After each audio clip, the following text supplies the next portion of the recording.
How to get her back without chase. देखिए, आप में से ऐसे बहुत लोगों के रिस्पॉन्सेज आते हैं। इस वीडियो में आज मैं आपको ये बताऊंगी कि पहले तो ये समझ जाइए कि वुमेन नेवर लाई। वो बहुत अपने सटल साइंस देती हैं। ब्रेकअप का जो एक मैसेज होता है ना, वो तो एक ऑफिशियल मैसेज होता है, लेकिन ब्रेकअप बहुत पहले से ही आपकी रिलेशनशिप में आ चुका होता है। लेकिन how to get her back without chasing, ये आज आपको समझना है, इसलिए स्टेप बाय स्टेप आपको मैं बताऊंगी।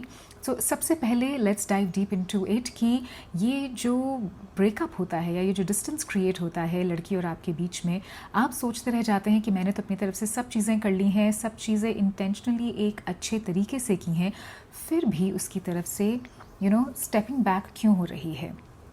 देखिए, लड़कियों के दिमाग में क्या चल रहा होता है कि वो कहीं ना कहीं थोड़ा सा अट्रैक्टेड तो नहीं कहूँगी, वो बस थोड़ा सा उनका हल्का सा पुल है आपकी तरफ, क्योंकि आप जब उनसे बात कर रहे हैं, अपना टाइम दे रहे हैं, तो उनकी ईगो बूस्ट हो रही है। मन ही मन उनको ये लगता है कि हाँ, ये मुझे लाइक करता है, विच मीन्स मैं इसके लिए स्पेशल हूँ, मेरे में कुछ ऐसा ख़ास है कि बाकी गर्ल्स को छोड़ के ये मेरे पीछे है, मेरे में कुछ स्पेशल है, आई एम प्रिटी। लड़कियों की ये बेसिक मेंटालिटी है, राइट। सो जब किसी को ईगो बूस्ट मिल रहा होता है और आपकी साइड से क्या चल रहा होता है कि जेन्युइनली आप इंटरेस्टेड हैं, जेन्युइनली आप उसे लाइक करते हैं। अब इन सब में क्या होता है कि लड़की ना अपने को भी टाइम देती है, रिलेशनशिप में आपसे बात करती रहेगी, कभी जेन्युइनली टाइम देगी, कभी टाइम पास भी करेगी। वो सिर्फ इसलिए होता है, वो देखना चाहती है कि क्या उसमें कभी फीलिंग्स आपके लिए आएंगी कि नहीं आएंगी। वो वेट भी करती हैं कि अब आएंगी फीलिंग्स, तब आएंगी फीलिंग्स, ओके। फाइनली जब उन्हें लगता है कि ये फीलिंग्स आ ही नहीं रही हैं, तो वहाँ पे इमोशनल विड्रॉल शुरू हो जाता है उनकी साइड से। अब उसमें चाहे वो कॉल्स कम ले आपकी, चाहे मैसेजेस कम ले आपकी, या इन्वेस्टमेंट ओवरऑल कम हो जाता है आप में। आपका माइंड ऑफ कोर्स चलता है कि ये क्या हो रहा है, थोड़ा सा मैं चेंज इसके बिहेवियर और एटीट्यूड में देख रहा हूँ। अभी तक तो गुड मॉर्निंग मैसेजेस आ रहे थे, अब एकदम से 2 दिन से तो बिल्कुल भी कुछ भी नहीं है। She is absolutely ghosted me, okay.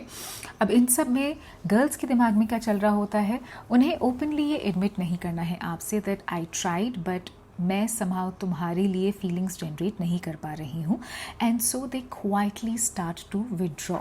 अगर आप ज़्यादा उस स्पेस में जाएंगे तो वो आपसे कह देंगी कि मुझे प्रेशर मत करो और बहुत ज़्यादा मेरी स्पेस में मत आओ, give me some time, give me space.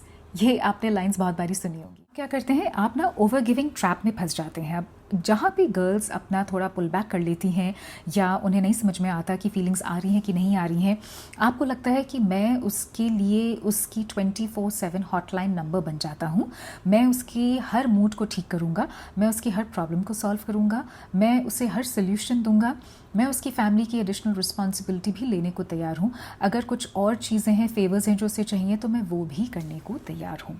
अभी आप क्या कर रहे हैं कि आपकी जो ओवर अवेलेबिलिटी है ना, वो आपकी वैल्यू को कम्प्लीटली किल कर देती है। देखिए, जहाँ पे आपकी सेल्फ वैल्यू है, विच ऑब्वियसली मीन्स कि आपकी सेल्फ वर्थ है और सेल्फ रिस्पेक्ट है अपने लिए, सामने जब लड़की आपको क्लियरली अपनी बाउंड्री दिखा रही है कि मैं तुम्हें फ्रेंडशिप से ज़्यादा और कुछ नहीं दे सकती हूँ, लेकिन आप क्या कर रहे हैं, आप वहाँ पे ओवर अवेलेबल हो रहे हैं, आप अपनी वैल्यू को नीचे कर रहे हैं, सेल्फ रिस्पेक्ट को बिल्कुल साइडलाइन कर रहे हैं और वहाँ पे ओवर अवेलेबल हो रहे हैं, उसके बताने के बावजूद कि मैं तुम में बिसाइड्स फ्रेंडशिप और किसी चीज़ को लेके इंटरेस्टेड नहीं हूँ। अब यहाँ पे लड़की के दिमाग में तो आपको देख के उसको एक चीज़ की तो आदत पड़ जाती है कि मैं डिस्टेंस मेंटेन करके रख रही हूँ, लेकिन तब भी मुझे रिवॉर्ड मिल रहा है, मुझे पेडेस्टलाइज किया जा रहा है।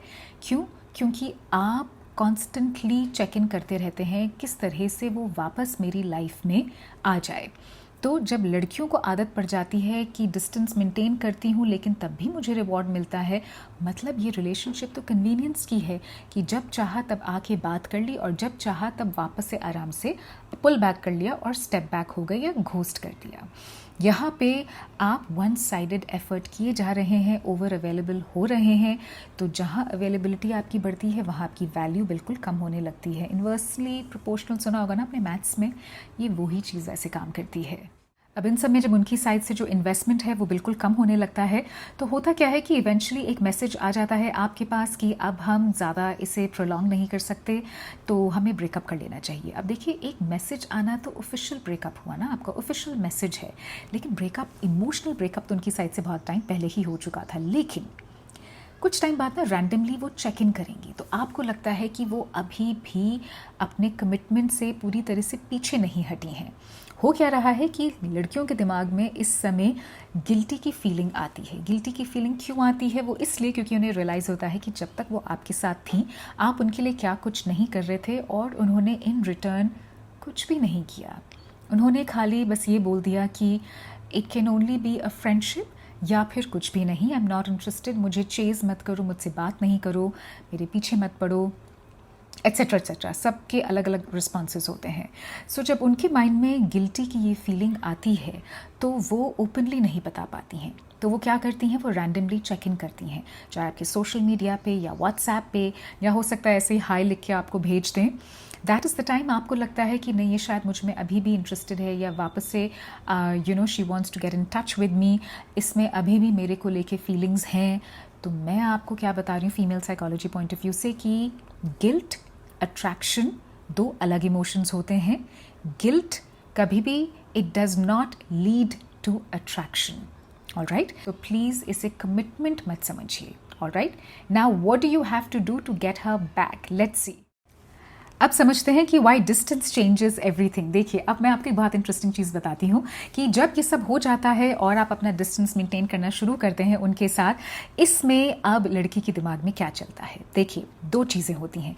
पहला तो उन्हें ये रियलाइज़ होता है कि वो आपको मिस कर रही हैं, आपकी प्रेजेंस को मिस कर रही हैं। आपकी एब्सेंस में वो आपकी प्रेजेंस की वैल्यू समझती हैं। और दूसरा, वो ये चाहती हैं कि समहाउ उनकी ईगो वापस से बूस्ट हो, और ईगो बूस्ट करने के लिए जो आप करते थे इतना वंडरफुल काम, मतलब उन्हें अटेंशन दे दे के, भर भर के, अब तो आप हैं ही नहीं। तो इन दोनों में अब उनके दिमाग में क्या चलता है कि अरे, जो मेरा प्रॉब्लम सॉल्वर था वो तो आप थे, जो सोल्यूशन मेकर था वो तो आप थे, फेवर करने वाला आप थे, क्राइंग शोल्डर आप थे, 24/7 हॉटलाइन नंबर आप थे, 24 घंटे बात करना आप थे, रातों रात बात करना, टेक्स्ट करना आप थे। अब आप नहीं हैं। तो इससे एक फ़ायदा आपको क्या होता है? वेल, आपकी जो इमोशनल एनर्जी है वो वापस आप में ही आती है, विच इज़ वेरी इम्पॉर्टेंट। देखिए, लाइफ में ना पर्पस, अपनी बहुत सारी चीज़ें हैं जिनको आपको बनाना है। Okay, B it, her cheese career से, वर्क से रिलेटेड नहीं होती है। कभी कभी सक्सेस फाइनेंशियल फ्रीडम से नहीं होती है। कभी कभी सक्सेस होती है कुछ ऐसा पैशन परस्यू करना, या कुछ ऐसा माइंडसेट शिफ्ट हो जाना जिससे कि आपको लगता है कि हाँ ठीक है, काम है, पैसा है, सब है, लेकिन माइंडसेट शिफ्ट हो गया ना, तो वो गेम चेंजर होता है। और उसके लिए आप अपने पे काम करना शुरू करते हैं। ये सारी हैंड होल्डिंग मैं भी कराती हूँ अपने पेड 101 सेशन में, तो आप मुझे कोच लिख के इंस्टाग्राम पे भी भेज सकते हैं if you need any help in your self growth.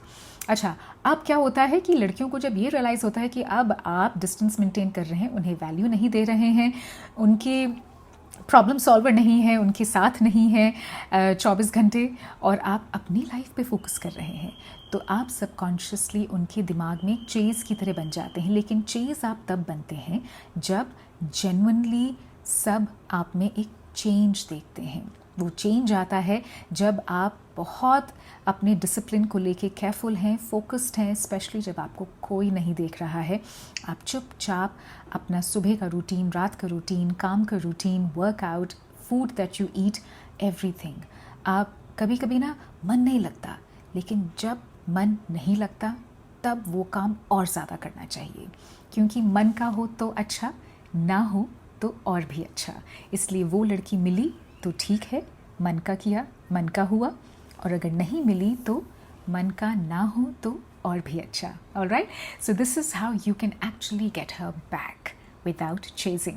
So I hope ये वीडियो कहीं ना कहीं आपको ज़रूर से हेल्प करेगा अगर आप इस सॉर्ट ऑफ फेज से गुजर चुके हैं या गुजर रहे हैं। And do come on my 101 paid session. आप मुझे इंस्टाग्राम पे फॉलो कर सकते हैं, यूट्यूब पे फॉलो कीजिए। Men's mental wellbeing is my channel, all about इस छोटी सी अपनी मेन की कम्युनिटी को हम बढ़ाते हैं, इस अवेयरनेस को बढ़ाते हैं। मैं हूँ आपकी emotional fitness coach, so I am there to hand hold you. हर हफ्ते आपके लिए ऐसी कुछ इंटरेस्टिंग वीडियोज़ लाती रहूँगी। All right, take care, bye bye.